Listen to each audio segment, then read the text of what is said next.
Hello viewers. So இது என்னோட day 3 of 30 days trading challenge அப்படினு சொல்லலாம். இந்த third டேவும் நான் வந்து லாஸ் தான் பண்ணியிருக்கேன். கிட்டத்தட்ட இன்னைக்கு வந்து ஒரு 80 ரூபாய் லாஸ் மினிமம் லாஸோட போயிருக்குன்னு சொல்லலாம். பட் இந்த லாஸை நான் பண்ணுறதுக்கு முன்னாடி இன்னைக்கு இந்த டேவை நான் எப்படி ஸ்டார்ட் பண்ணேன் அப்படின்னு நான் உங்கள்கிட்ட சொல்கிறேன். அதே மாதிரி இன்னைக்கு என்னோட மார்க்கெட் அனாலிசிஸை வந்து நான் வந்து ட்விட்டர் பிளேஸில் வந்து நான் போட்டிருந்தேன். ஸோ அதில் நீங்கள் பார்த்தீங்க அப்படின்னா உங்களுக்கு வந்து நல்லாவே தெரிஞ்சிருந்திருக்கும். ஸோ இதுதான் என்னோட சார்ட்டில் வந்து நான் பிளேஸ் பண்ணியிருந்த resistance zone and all time zone and good momentum zone அப்படின்னு சொல்லி போட்டிருந்தேன். ஸோ அதே மாதிரி சப்போர்ட் ஜோன் என்னவா இருக்கும் அப்படின்னு சொல்லி நான் வந்து போட்டிருந்தேன்.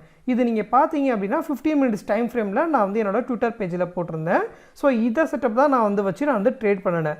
நீங்களும் மார்க்கெட் அனாலிசிஸை ஃபாலோ பண்ணணும்னு நினச்சிங்க அப்படின்னா இந்த ஆப்ட்ரீன் பேஜை வந்து நீங்கள் ட்விட்டரில் ஃபாலோ பண்ணிக்கோங்க. ஸோ வந்து நான் டெய்லி மார்னிங் வந்து நான் போடுறப்ப உங்களுக்கும் இந்த மார்க்கெட் அனாலிசிஸ் ஜோன்ஸ் எங்கே இருக்குது அப்படின்றது தெரியும். இப்போ நம்ம இன்றைக்கி டே அனாலிசிஸில் நான் ஆல்ரெடி ஜோன்ஸ் நான் வாட்ச் பண்ணிட்டேன்.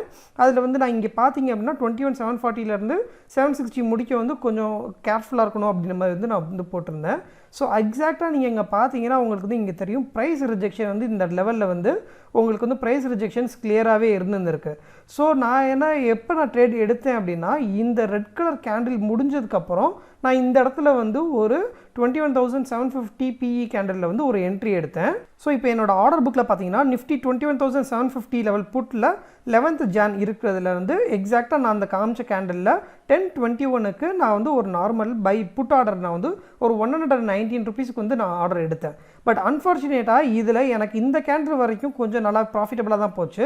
அதுக்கடுத்து இந்த கேண்டில் ஓப்பன் ஆன டைமிங்கில் இந்த 10:30 கேண்டில் ஓப்பன் ஆன டைமிங்கில் இந்த ஹை முடிக்க போச்சு. பட் நான் அந்த ஹையில் வந்து நான் வந்து எஸ்எல் போட்டிருந்ததுனால எனக்கு வந்து எஸ்எல் வந்து ஹிட் ஆகிடுச்சு. இந்த கேண்டிலில் பாட்டம் 113 லோ போயிடுச்சு. எனக்கு வந்து 114 அந்த லோவில் வந்து எனக்கு எஸ்எல் ஹிட் ஆகிடுச்சு. பட் அதோட ஹை நீங்கள் பார்த்தீங்க அப்படின்னா கிட்டத்தட்ட வந்து 132 முடிக்க ஹை போயிருக்கு. நெக்ஸ்ட் கேண்டலும் நீங்கள் பார்த்தீங்க அப்படின்னா கிட்டத்தட்ட 160 முடிக்க ஹை போயிருந்துருக்கு. ஸோ சப்போஸ் இந்த ட்ரேடை நான் ஹோல்டு பண்ணியிருந்தேன் அப்படின்னா அட்லீஸ்ட் எனக்கு வந்து 20 பாயிண்ட்ஸ் ஆஃப் ப்ராஃபிட்ன்றது வந்து எனக்கு வந்து மினிமமாக எடுத்துருந்துருக்கலாம் அப்படின்னு சொல்ல முடியும். பட் நான் அன்ஃபார்ச்சுனேட்டாக எனக்கு வந்து எஸ்எல்இட் ஆகி நான் இந்த ட்ரேடை வந்து நான் க்ளோஸ் பண்ணுற மாதிரி ஆகிடுச்சு. ஸோ நான் வந்து செகண்ட் ஆப்பர்ச்சுனிட்டிக்கு வெயிட் பண்ணேன். நான் செகண்ட் ஆப்பர்ச்சுனிட்டி எங்கே எடுத்தேன்னா நான் ரொம்பலாம் வெயிட் பண்ணல. இந்த கேண்டில் அதாவது இந்த 10:45 கேண்டில் இந்த ரெட் ஜோன் கிட்டக்க வர்றப்ப நான் வந்து ஒரு என்ட்ரி எடுத்தேன். ரெட் ஜோனை தாண்டி போயிருக்கப்ப நான் வந்து 21,600 கால் ஆப்ஷனில் நான் வந்து ஒரு ட்ரேட் என்ட்ரி எடுத்தேன். அது வந்து எவ்வளோ ப்ரைஸ் எடுத்தேன்னா 171.25 அப்படின்ற ப்ரைஸ் ரேஞ்சுக்கு வந்து நான் வந்து என்ட்ரி எடுத்தேன்.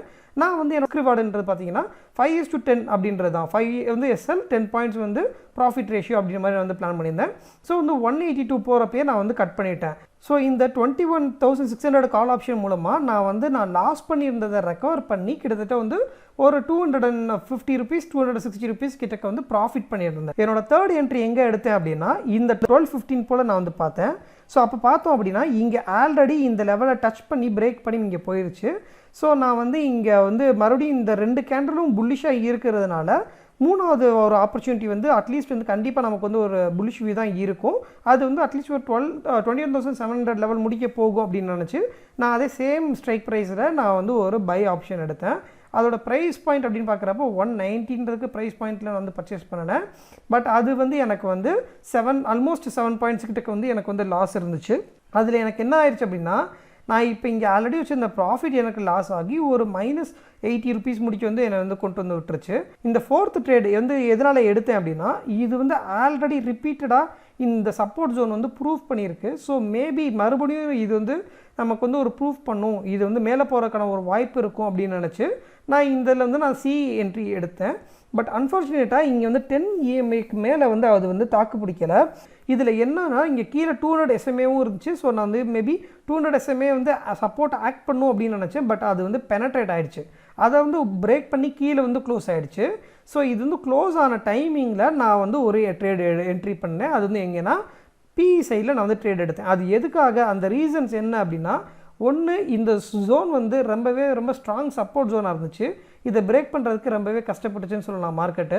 ஸோ அதை பிரேக் பண்ணப்போ கண்டிப்பாக ஒரு பெரிய ஃபால் விழுந்துச்சு. ஏன்னா வந்து ஸ்டாப் லாஸ் அண்டர்ன்றதுலேயே நிறையா போயிருந்திருக்கும். இன்னொன்று இந்த ஜோனை வந்து குட் மொமெண்டம் ஜோன் அப்படின்னு சொல்லி வந்து நான் மார்க் பண்ணியிருந்தேன். அதாவது இந்த இடத்துல வந்து மொமெண்டம் வந்து அதிகமாகவே இருக்கும், நல்ல ஒரு ஃபாலோவாக இருக்கட்டும் இல்லை வந்து அப்வர்ட் மூமெண்ட்டாக இருக்கட்டும் நல்லாவே கிடைக்கும்னு சொல்லி வந்து மார்க் பண்ணி நான் இதில் வந்து ஒரு 21,750 புட்டில் ஒரே ஒரு லாட் ட்ரேட் எடுத்தேன். அது வந்து 166.15க்கு நான் எடுத்தேன். ஸோ எனக்கு கிட்டத்தட்ட எக்ஸாக்டாக இது வந்து நான் வந்து ஒரு 10 பாயிண்ட்ஸ் க்ளோஸ் டு 10 பாயிண்ட்ஸ் கிட்டக்கு வந்து நான் வந்து அதை வந்து க்ளோஸ் பண்ணிட்டேன். ஈவன் நீங்கள் அந்த டைம் ஃப்ரேமில் இந்த கேண்டலோட ஹை நீங்கள் பார்த்தீங்க அப்படின்னா கிட்டத்தட்ட மோர் தென் 20 பாயிண்ட்ஸுக்கு மேலேயே போயிருந்துச்சுன்னு சொல்லலாம். கிட்டத்தட்ட இங்கே பாருங்கள், இதில் 215க்கு தான் நான் வந்து என்ட்ரி எடுத்தேன். இங்கே 166 இந்த ஜோனுக்கு தான் என்ட்ரி எடுத்தேன். இதோட ஹை பார்த்தீங்க அப்படின்னா 190 முடிக்க போயிருந்திருக்கு. நான் என்ட்ரி எடுத்த ஜோன்லேருந்து கிட்டத்தட்ட ஒரு 24 பாயிண்ட்ஸ் போயிருக்கு அப்படின்றது வந்து தாராளமாக சொல்லலாம். ஸோ இது நான் ஏன் உங்களுக்கு ஆக்சுவல் மார்க்கெட்டையும் நான் எடுத்த ஸ்ட்ரைக் ப்ரைஸையும் நான் வச்சு காமிக்கிறேன் அப்படின்னா, உங்களுக்கு நம்மளோட மார்க்கெட்டில் ஸ்லைட் மூவ்மெண்ட் மாதிரி இருக்கலாம், பட் அதோட ப்ராஃபிட்ஸோட மார்ஜின் ப்ரீமியம் அப்படின்றது வந்து இந்த நம்ம ஸ்ட்ரைக் ப்ரைஸை சூஸ் பண்ணுறது தான் வந்து கிளியராக தெரியும். இப்போ நான் எடுத்து இந்த 2 ப்ராஃபிட்ஸ் ஜோன்ஸ்க்குமே நீங்கள் பார்த்தீங்க அப்படின்னா, நான் அதை வந்து ப்ராஃபிட்ஸை ட்ரையல் பண்ண முடிஞ்சிருந்துச்சு அப்படின்னா எனக்கு வந்து நல்ல ப்ராஃபிட்ஸே கிடச்சிருந்துருக்கும். பட் நான் ரெண்டுதுலேயுமே கிட்டத்தட்ட பார்த்தீங்க அப்படின்னா ஆல்மோஸ்ட் வந்து ஒரு 20 to 30 பாயிண்ட்ஸ் ப்ராஃபிட் வந்து விட்டுட்டு எக்ஸாக்டாக நான் வந்து ஒரு 10 பாயிண்ட்ஸ் க்ளோஸ் டு 10 பாயிண்ட்ஸ் ப்ராஃபிட்டை தான் நான் வந்து வைண்ட் அப் பண்ணியிருக்கேன். இன்றைக்கி எண்ட் ஆஃப் த டேல நான் என்ன ஆச்சு அப்படின்னு பார்த்தீங்கன்னா, நான் சூஸ் பண்ணி ப்ளே பண்ணது 2 ஸ்ட்ரைக் ப்ரைஸ் தான். ஒன்று 21,750 புட் ஆப்ஷன், ஒன்று 21,600 கால் ஆப்ஷன். இது ரெண்டில் தான் கிட்டத்தட்ட மொத்தம் வந்து ஒரு 3-4 ட்ரேட்ஸ் எடுத்திருக்கேன். ஸோ ஓவராலாக பார்க்குறப்ப என்னோட இது வந்து ஃபுல்லாக வந்து இன்றைக்கி வந்து மிக்ஸ்டுன்னு சொல்லலாம். ஏன்னா ஒரு இதில் வந்து ஃபஸ்ட்டு ப்ராஃபிட் இருந்துச்சு, அப்புறம் லாஸ் இருந்துச்சு. ஸோ ஓவரால் இப்படி பண்ணுறப்ப எனக்கு ஓவராலாக -60 நான் வந்து இன்றைக்கி டே வந்து நான் க்ளோஸ் பண்ணேன்னு சொல்லிக்கிறேன். இது என்னோட ட்ரேடிங் ஜேர்னல். ஸோ இது என்னோட 30 நாள் ட்ரேடிங் சேலஞ்சில் நான் எவ்வளோ வச்சு ஸ்டார்ட் பண்ணேன் அப்படின்ற கேபிட்டல் நான் போட்டிருக்கேன். ஸோ 4th நான் வந்து ட்ரேட் பண்ணலை. அது எதுக்கு அப்படின்னா, நான் ஃபஸ்ட் ஆஃப் நான் வந்து மார்க்கெட்டே வாட்ச் பண்ணலை, டியூ டு என்னோட பர்சனல் ஆஃபீஸ் ஒர்க் ரீசன்ஸ்லாம் நான் பார்க்கல.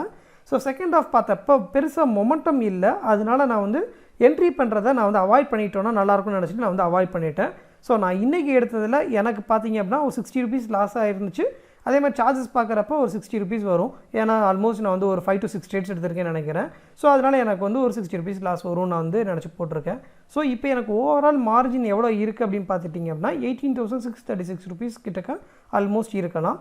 ஸோ இப்போ என்னோட ஓவரால் ட்ராடவுன் அப்படின்னு பார்க்குறப்ப வந்து 1364 முடிக்க எனக்கு வந்து ட்ராடவுன் ஆகிருக்கு. ஸோ என்னோட மேக்ஸிமம் ட்ராடவுன் 5000க்கு மேலே போகக்கூடாதுன்னு பிளான் பண்ணியிருக்கேன். ஸோ எப்படின்னு பார்க்கலாம். என்னோட ட்ரேடிங் ஜேர்னியை நீங்கள் ஃபாலோ பண்ணணும்னு நினச்சிங்க அப்படின்னா சப்ஸ்கிரைப் பண்ணிக்கோங்க. முடிஞ்சால் இந்த வீடியோ உங்களுக்கு பிடிச்சிருந்துச்சுன்னு நினச்சிங்கன்னா லைக் பண்ணுங்கள். இல்லை நான் இந்த என்ன தப்பு பண்ணேன்னு உங்களுக்கு தெரிஞ்சிச்சு அப்படின்னா கமெண்ட்டில் கமெண்ட் பண்ணுங்கள்.